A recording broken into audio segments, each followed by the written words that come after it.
how powerful are you? Where do you need to remember that power? And where can you use that as some type of juice and some type of motivation to do what you have to do now? Welcome back to the Astrology Report. My name is Cam White, and boy, do we have a week ahead of us. So let's go ahead and get started.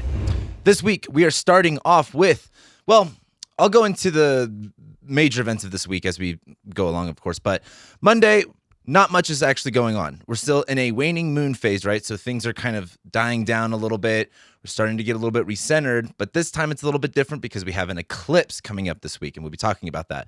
But on Monday, we're going to be having the moon in Pisces, making a conjunction to Neptune, and then it'll eventually enter Aries and sextile Pluto, and not Pluto. And I'm just realizing the spelling error I made on this slide. So Parker, whoosh. Anyway, as the moon conjoins Neptune, you guys typically know what I say about this. Monday's going to feel a little loosey-goosey, going to feel a little confused, a little all over the place. What this is not good for is feeling very exact or feeling very like you're supposed to know all of the answers. What this is good for is allowing yourself to be okay with not having the answers, allowing yourself to kind of, you know, what I love about the Saturn and Pisces transit right now, and the reason I'm bringing up Saturn and Pisces is Pisces has been kind of, saturated with Neptune since 2011, right? So this area of our lives has been very idealistic, very all over the place. Saturn coming in is bringing a little bit more of a virtue here, bringing in a little bit more of like a disciplinary thing that we have to learn. And I think with the moon conjoining Neptune and Pisces, I think this is an excellent time to let that kind of control dissolve, let that kind of expectation dissolve, not allow yourself to feel like you have to know all of the answers, but just know what emotional state you have to be in. I think I've said this in a couple of my episodes, but essentially, like when it comes to manifestation, I put that in quotes because I think that term is just used way too much. It's all about visualization. If you know anything about visualization, you think what you want in your head and you imagine it. But what you want to do is you want to create the feeling, right? If whatever it is that you want in your life, when you visualize it, you want the feeling of what it feels like to have it. What does it feel like to gain it? What does it feel like to have it just in your life?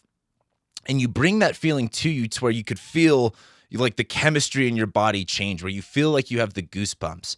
And you may not know exactly what road you have to take or what actions you have to take right there, but allowing yourself to just be encompassed by the feeling of what it feels like to have that thing, what it feels like to get to that place, what it feels like to be that person. And this is what I really like the moon conjoining Neptune for, is just visualization, bringing that feeling on you, not think like you don't have to have all of the answers right now. That's not what this is about. But then after the moon leaves that conjunction with Neptune, it will then ingress into Aries. And this is where we start the whole eclipse process here. As the moon goes into Aries, this is much more of a like, all right, what are we getting charged up? What are we initiating? What are we beginning? This is a pretty big deal as far as eclipses go. We'll talk a little bit more about it as we actually get to the day that the eclipse happens. But as the moon goes into Aries, Aries is about action, initiation, drive, ambition. And we're talking about the moon here, our emotions. We're very invested into what are our actions, what are we investing into, right? But this is still a waning moon. This is still things sort of declining. We're getting ready for a very, very big new beginning. That's what eclipses are. Well, specifically, that's what a solar eclipse is, when the moon conjoins the sun. It's like a new moon, but extra lit and very not subtle and very extreme. And I think as the moon goes into Aries, there's now this feeling of, okay, I've brought that feeling onto me. Now I'm ready to kind of take action. And you're not going to know, like, again, with the moon in Pisces on Monday, you don't need to know what you have to do. But as the moon ingresses into Aries later on that afternoon, that's going to be knowing, like, just taking action on anything. Like, as long as you make that first step, you're going in the right direction. You don't have to know, plans A through Z. You just have to take some sort of action that you know that you can take. The moon will be also sextiling Pluto, or Pluti. And there is a lot to talk about with Pluto and Aquarius. However, what I like is that Pluto is in a new sign. It's only going to be here for so much longer. Pluto actually goes retrograde here in a few weeks, and it'll go back into Capricorn. But I look at this as, Pluto's in a new zodiac sign where power and corruption and fear and all of that stuff is in a new place in our lives. And I think as the moon goes into Aries and sextiles Pluto, it's sort of a small activation of that, of like, there's a new area of your life where you're starting to feel more empowered and more control, or maybe you're more afraid of. And that's, you know, something that you will have to have a journey with, of, you know, power and fear. This is a 20-year long transit, right? You're not going to figure it out today. But I think as the moon ingresses into Aries, hits 0 degrees, sextiles Pluto, there is this sort of power trip that comes up of like, sweet, I'm ready to take this on. I'm ready to move forward with this. As we move into Tuesday, the moon, still being in Aries, will make a sextile to Venus, but it's going to square Mars. And I think that is, this whole Mars and Cancer energy is really the bane of all of this, because while there's all this exciting Aries energy, Mars, the ruler of all this Aries energy, is fallen in Cancer. So it doesn't make it very exciting or easy to take all of these actions. As the moon on Tuesday makes a sextile to Venus, there's a fun to it, right? I love Venus and I love Venus and Gemini because I have Venus and Gemini. But when you're talking about Venus, you know, connection, indulgence, fun, stimulation. Gemini, let's socialize, let's talk, let's converse, let's, you know, get distracted. The moon sextiling Venus, whatever you're getting ready to initiate and whatever you're ready to begin. And I'll also put it to you this way. What I love about astrology is there's a part of it that you can control, and there's a part of it that is fatalistic, that is not necessarily in your control. And practicing astrology will really make you question whether you believe in fate or free will. And that's not something that you have to be like, I only believe in fate and I only believe in free will, but something to be more open-minded to, because fate does have its, you know, way. And I like the moon in Aries making the sextile to Venus and Gemini, where you might be having more fun. There might be this sort of, how can I make whatever I'm about to initiate or really start over or change fun? How can I be excited about this, right? Like, for example, if you're about to go into a job interview that you're really nervous about, how can you make it fun? I don't have a good example on top of my head, except for like, there's like that classic, and I don't know why people say this. It's like, imagine them in their underwear and it makes it easier. And I always felt like that would make me feel like really awkward, but have some sort of fun to it. Have like whatever you're getting ready to initiate and begin, that's going to be happening on Wednesday. But Tuesday is kind of like, how can you have fun prepping for that? How can you have more fun and stimulation getting ready to go into that? The only other issue is after the moon makes the sextile to Venus, it is going to make a square to Mars. And this is the hard part about like all of this Aries stuff. Aries is about, again, it's like the sign of spring. The day is equal to the night, but the sun is getting stronger. The days are getting longer and everything's growing. Everything is beginning. It's like the best sign for initiation and new beginnings.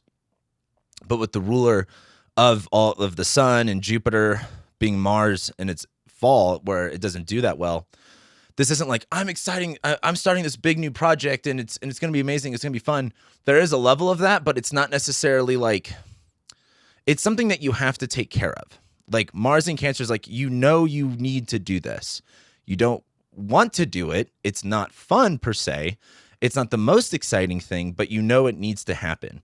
And I feel like with the moon in Aries squaring Mars in Cancer, there is this level of combativeness with, you know, I just want to attack this and I just want to attack that and I just want to go, go, go, go, go.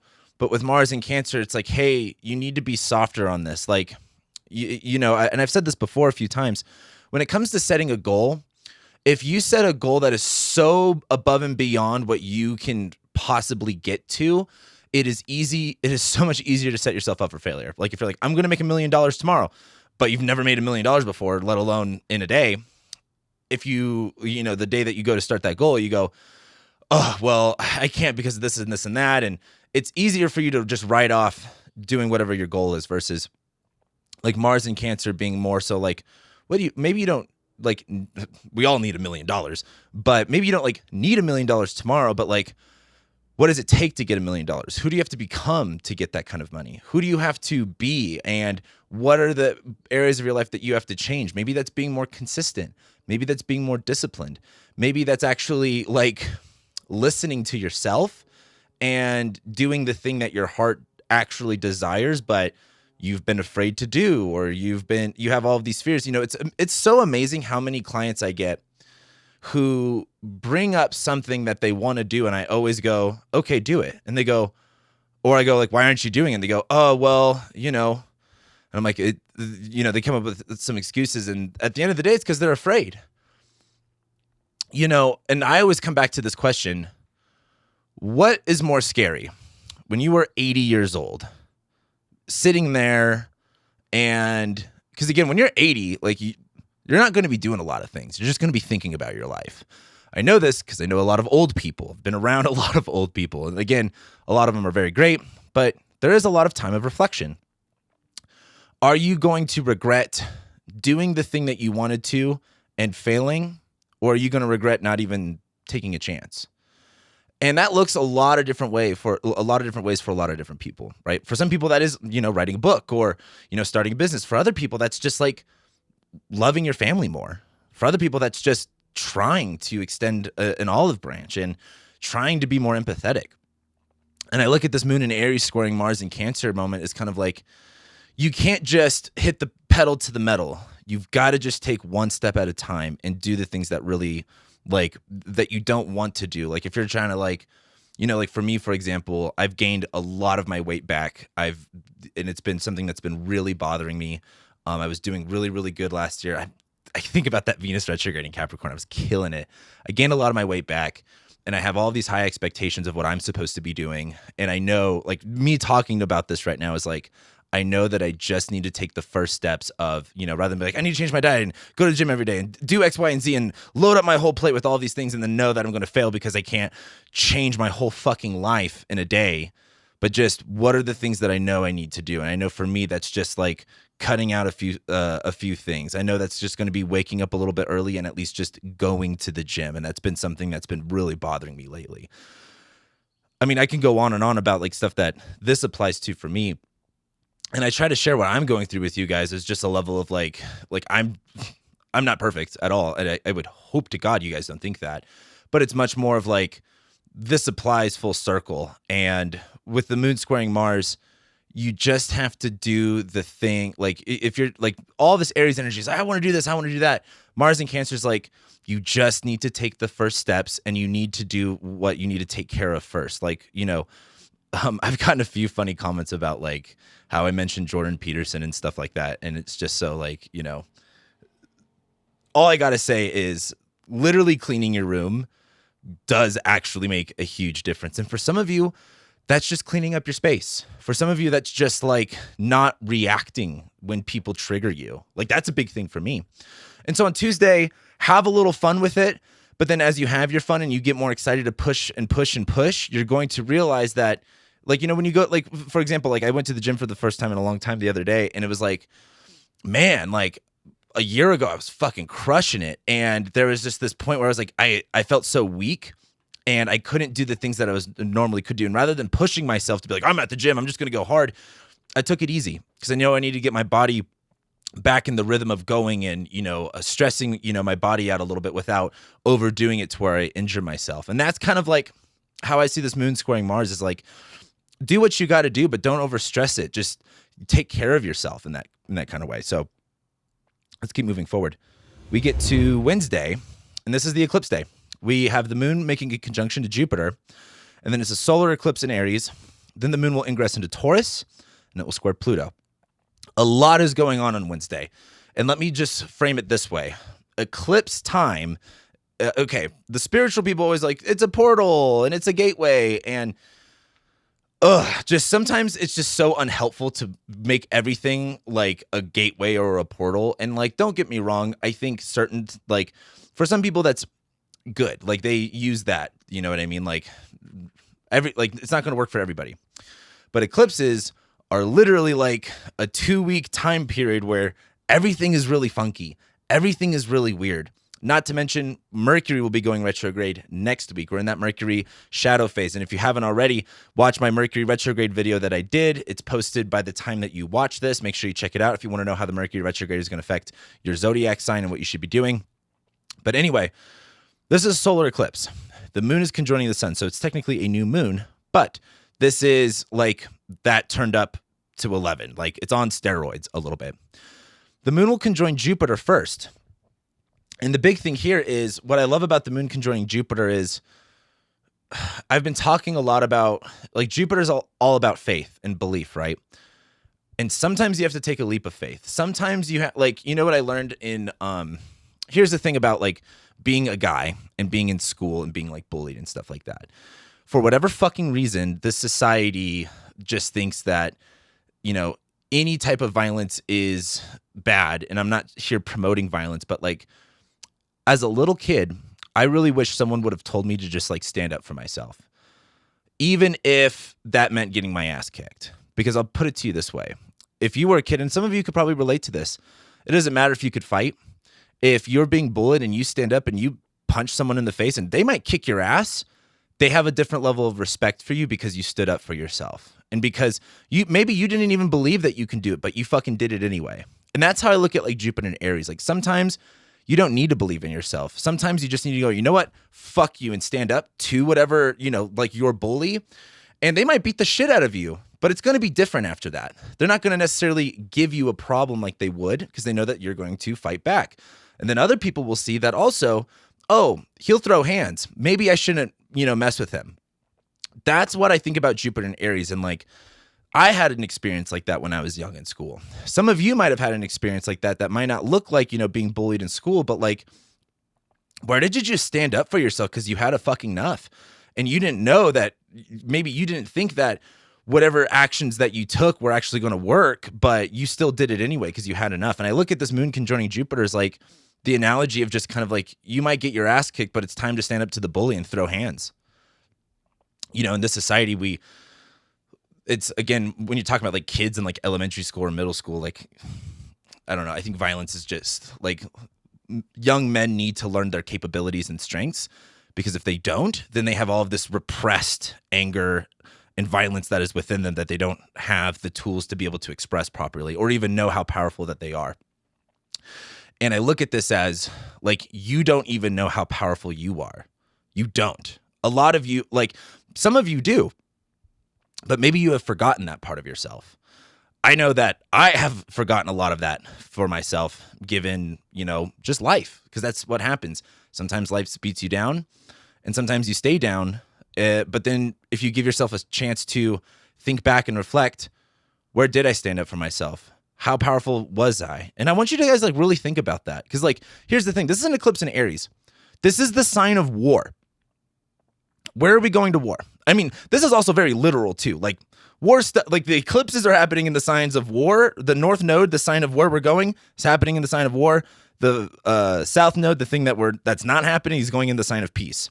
Choose violence, and I'm not saying I condone it. Don't fucking kill people and shit like that. I'm talking metaphorically. But how powerful are you? Where do you need to remember that power?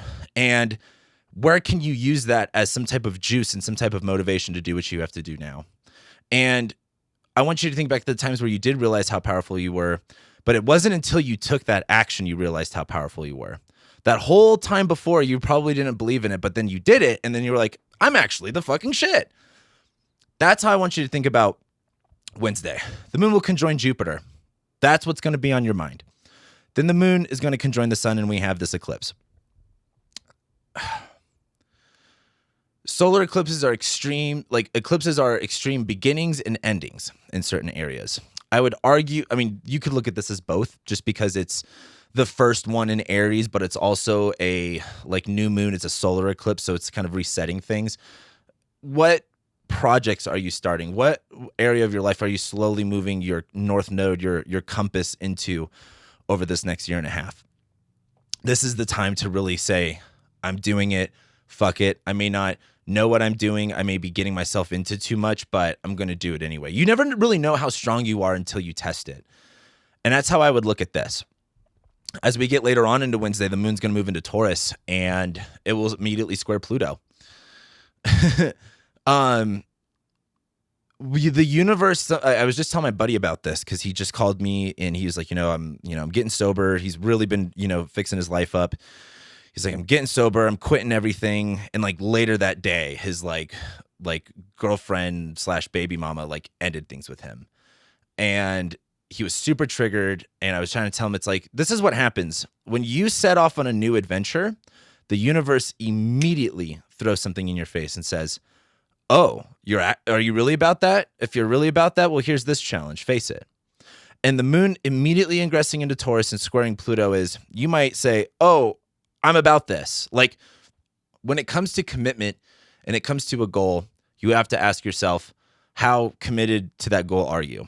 And the answer to that question is you are willing to do whatever it takes.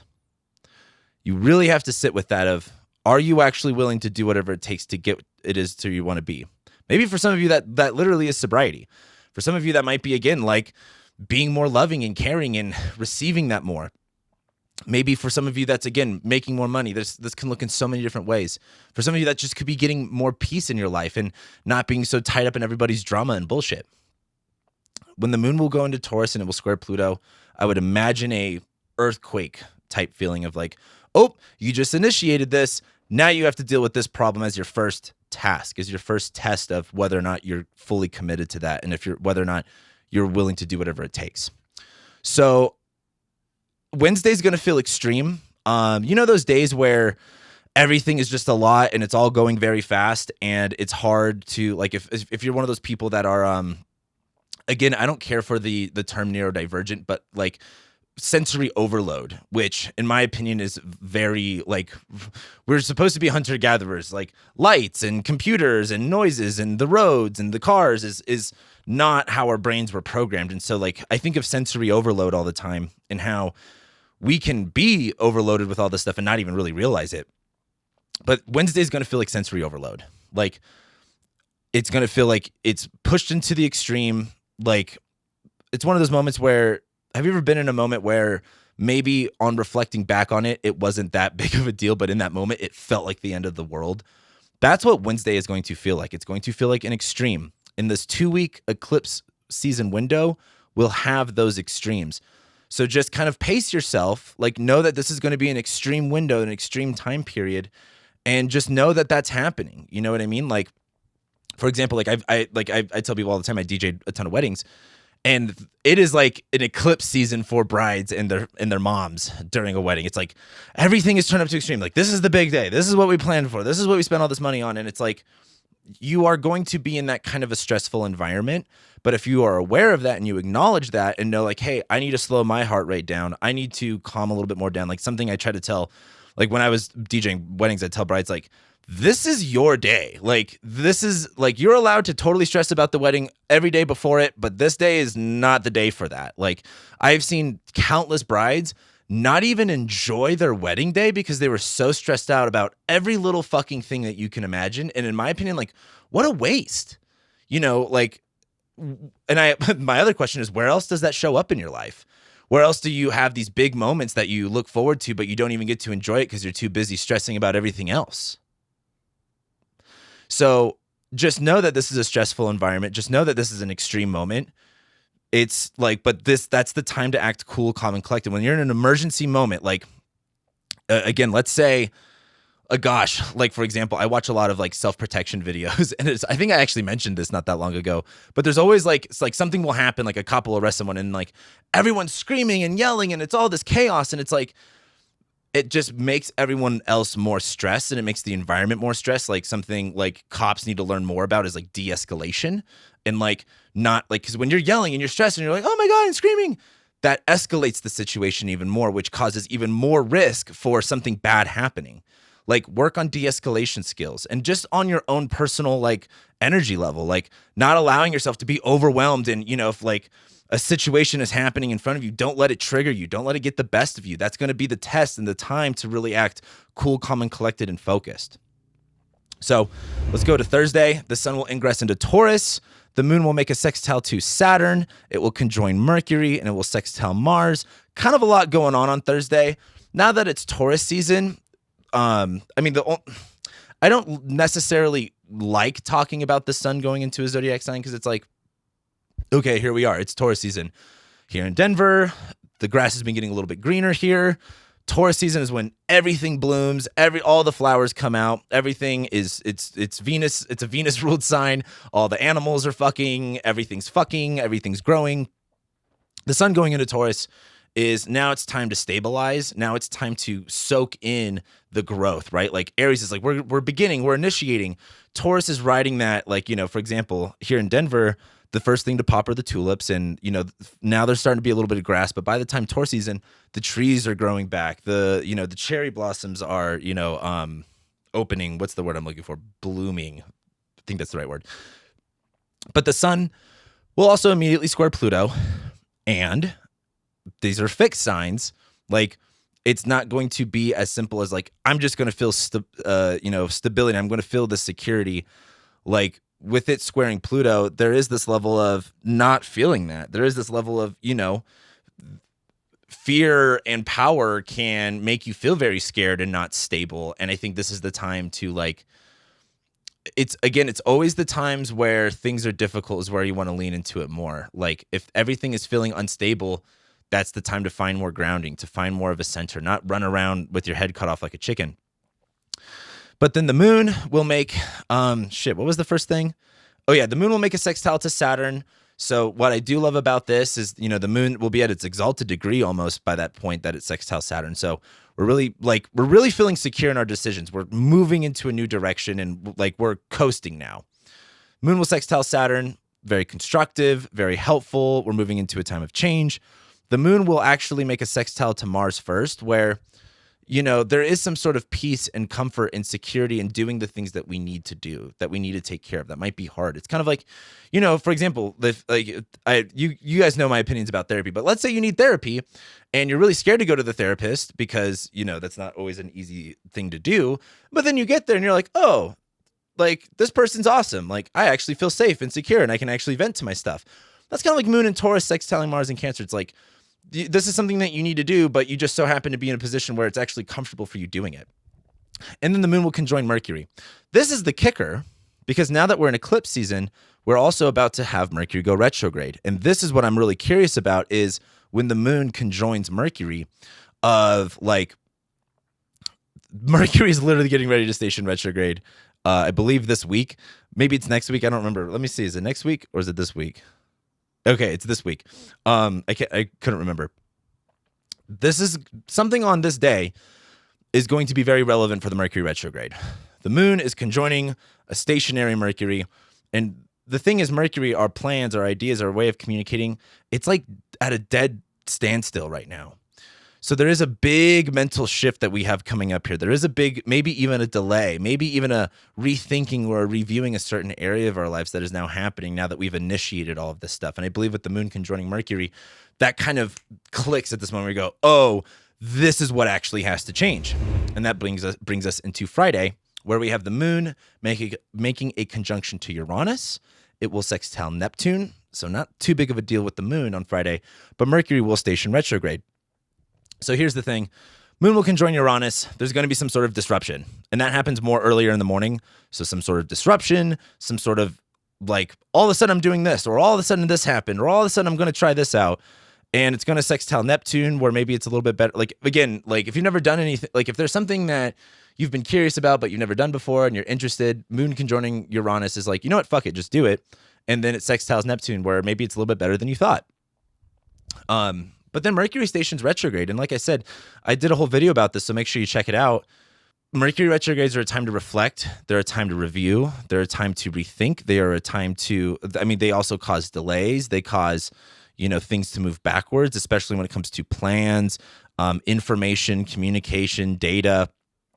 And it's pretty much on top of Uranus. Like, it's not exactly conjoining, but it's close enough to where I would imagine this being pretty disruptive. And the way I'd want you to go about this is really like, you are undergoing a mental shift about something in your life. Look at where Taurus rules your chart. And, you want to use whole sign houses or not, that's up to you, but whole sign houses will just make it a little bit easier. But where do you need to rethink a certain area of your life? What needs to be delayed here? If you're trying to move forward somewhere really fast, this is probably not the time. This is the time to like undergo a mental shift. Like for me, for example, like this is happening in my 6th house of health. So and schedule, and I've got so much shit to reschedule, but I really plan on using this time as like a a rethinking time of how I handle my diet, my workouts, my routine, and trying to actually like reprogram myself in how I do that, rather than like being like, oh, this is the only way, and being dogmatic about it. But that's what this is looking like for me, at least from this perspective, a week out. So as Mercury goes retrograde, rethink, review. Don't expect to move don't expect to progress really fast. Expect this as like, for example, if you're starting a new job, let's say like I've worked a bunch of serving jobs. Let's say you're used to working a certain POS. POS is like point of service. So it's like your little machine that they calculate your bill on. Let's say there's one software that you're used to doing, but then you start a new job at a new restaurant and they use a completely different software. And it's kind of like, okay, well, I usually do it this way, and you have to kind of relearn that. And so while you're starting this new job, and that's great, like, maybe it's a better restaurant, you're making more money. But maybe they have certain different policies of how you greet a table or how the food runners interact or, again, your POS system. That's how I would look at this. It's like you just started something new, but now you're undergoing a rethinking phase or a learning phase about a certain aspect of that. So it's not, again, I really can't stand the spirit. I can't stand the spiritual world for a lot of reasons. And I feel like I'm definitely that guy that just likes to talk shit on them. But like Mercury retrogrades are not the fucking end of the world. They're really not. They happen 3 to 4 times a year. Like, just deal with it. But this is conjoining Uranus in the middle of eclipse season. Like, if you're expecting things to go smoothly, maybe it will feel like the end of the world. But if you're clear that not everything is going to go smoothly, not everything's going to go perfectly, and you are going to have to really, relearn bad habits or, get rid of bad habits and change the way that you really think about how you interact with something. And this is like Taurus. This is like, again, like something that we're like really fixed about, or something that we're, like Taurus people, like any of the fixed signs are very like, fixed. What's the word I'm looking for? Stubborn. That's what I'm thinking. Like, release that stubbornness. Try to rethink this area. So we move on to Saturday. And on Saturday, we're going to have the moon ingress into Gemini. It is then going to make a trine to Pluto and square Saturn. I'm laughing because I just like the first thing that comes to my head is moon in Gemini trining Pluto in Aquarius, but squaring Saturn is kind of like, here's a better way that's not as polarizing for my audience.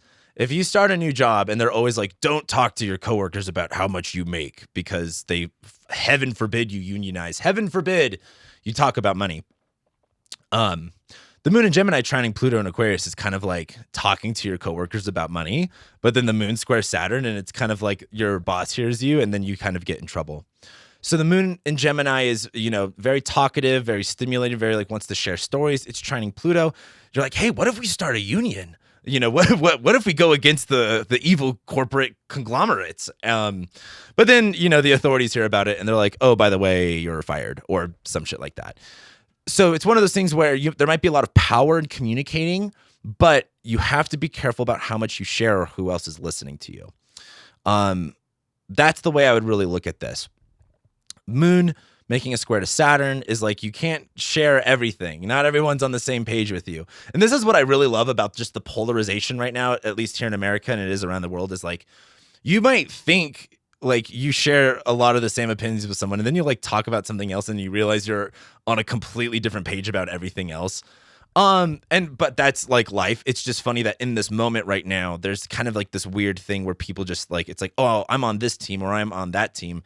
But then when you really dissect it, not everyone really agrees on everything because we're human beings.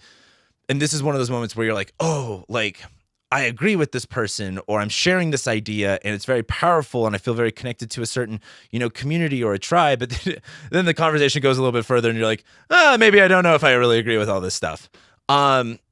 Or just knowing where to have boundaries about what you share and what you communicate and why. That's sort of the thing. It's. I mean, for me, I have Mars and Venus and Gemini and a Mercury and Leo. I fucking know how to just say whatever the fuck is on the top of my mind. Sometimes, a lot of the times, it gets me in trouble, as you guys have probably watched. But I definitely don't share everything. And I think the moon squaring Saturn is just kind of like, you might overshare, you might say something and go, probably shouldn't have said that. Or like those memes that are like, when you open, like when you're seeing someone, you open up to them and then they like ghost you. That's kind of like what is going on Saturday. So be a little bit careful about everything that you say, unless you feel like getting your feelings hurt. But then we get into Sunday, the moon will make a conjunction to Venus and Mercury will make a sextile to Mars. So we'll get to the moon in a second. I just want to comment on Mercury sextiling Mars. This is our second of 3 Mercury-Mars sextiles. And so I believe it wasn't last week. It might have been, oh no, maybe it was last week. Mercury made a sextile to Mars. If Mercury is in Taurus, right, and where, thoughts, logic, communication, Taurus, stability, security, growth, abundance kind of stuff, like luxuries almost. Our mind is really fixated on that stuff. And as it sextiles Mars, like, for example, like it's almost like reframing things. Like, for example, if you are someone that doesn't want to go to the gym, like me, like I have my own mental, like cognitive shit with that. Rather than framing it as like, oh, I have to go to the gym and it's this horrible thing, looking at it as like fun or looking at it as luxurious. Like, it's crazy. Like I forgot what I just heard, but it was something along the lines of like working out is better than like antidepressants and like therapy, like when it comes to just like overall happiness, which doesn't surprise me. And it was something along the lines of like, yeah, well, no shit. Like most people are probably depressed and sad because they're not actually moving their body. And so reframing something as like, rather than like, oh, I have to work out or, oh, I have to do this thing, thinking of it as like, no, this is luxurious. This is good. This is going to make you feel better. Like same thing with like, eating healthier foods. Like, it's not like, oh, like this is going to suck. I'm going to be deprived. Looking at it as like, no, you're worth those good things in life. And you just need to rethink the way that you're going about this. And that's what I love about Mercury sextiling Mars, is just rethinking, like, rather than being like, oh my God, I have to do this and this is so horrible, thinking of it as like, this is a luxury. This is a gift to be able to do this. You know what I mean? Like, there's so many examples I can use for that, but rather than thinking like, oh my gosh, I have to do this and this sucks, thinking about it as a gift and how luxurious it would be to do the better things that you need to do. So that's what I want you to think about. And the moon's going to conjoin Venus. This is where the gossip and more of the fun gets to happen when it comes to communicating and conversating. Again, Saturday will be a little bit like, hey, be careful what you share.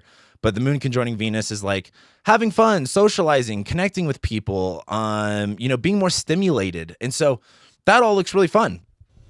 But then we get to next week. Not much is happening next week. Next week is like the calm before the storm of the week after that. So much happens the week after that. But next week, the sun's going to make a sextile to Saturn and Mars is going to sextile Uranus. Very chill week. But make sure you guys like this video, comment, subscribe. Let me know what your thoughts are. And I want to see you guys next week. So with that being said, I love and appreciate every single one of you. And I'll be seeing you in a week's time.